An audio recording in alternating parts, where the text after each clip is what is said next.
update on weather. We don't have a tropical update today because the tropics are not looking active. Raphael is gone. It's become extratropical and fizzled out and become absorbed into a front. And Tropical Depression Paul, it's fizzled out. There's no problem areas. There's no areas of development. Let's get right into the lower 48. But before we get into the lower 48, let me go up here to Alaska. Why am I going up here to Alaska? Temperatures. Temperatures and lows in the single digits and teens across the Yukon of Canada down into Alberta, British Columbia, lows in the teens and 20s. Why am I showing this? Well, it's fairly simple. You see all this cold air bottled up in the western North American area here in western Canada and Alaska. It won't take much to get this cold air spilled down into the lower 48 and southern Canada here. So that's something to look forward to. You may be basking in 50s and 60s across the northern tier states, but it's not going to take much to get this cold air mass down into the states. And November is rapidly approaching, so don't enjoy the party too much longer. Let's take a look at the east, where the party continues. 50s, 60s, and 70s across the eastern seaboard right now. We have 50s across New York State, 60s across PA. We're warming up into the 70s up in the northern states today. Northeast to New York, Pennsylvania, Toronto, Detroit, Cleveland, New York. Maybe as far east as the suburbs of Boston could be hitting 70 today. South Florida. Well, here's where we see a stalled out trough.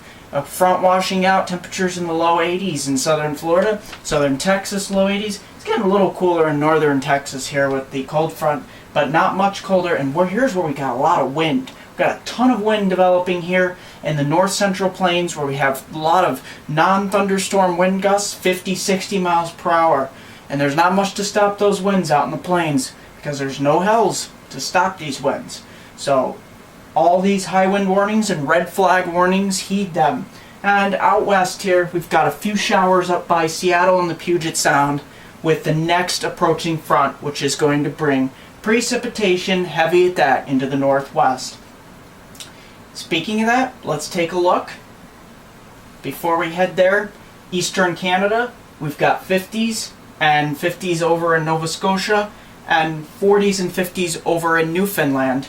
You'll be approaching 60 degrees in many of these areas today.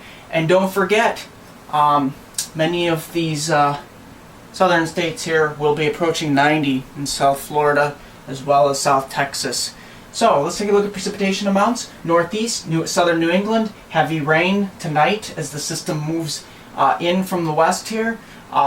Lighter rains in central New York, central PA will have a quarter to half an inch. And then of course the Pacific Northwest over the next couple of days, 3, 4, maybe 5 inches of rain. I'm meteorologist Mark Molar. Check us out at www.meteomark.com. Don't forget to subscribe to us. Like us on Facebook, we're MeteoMark. And I'm going to leave you, for my people in hometown, around my hometown, from Binghamton to Elmira and points between, the forecast for the next 4 days.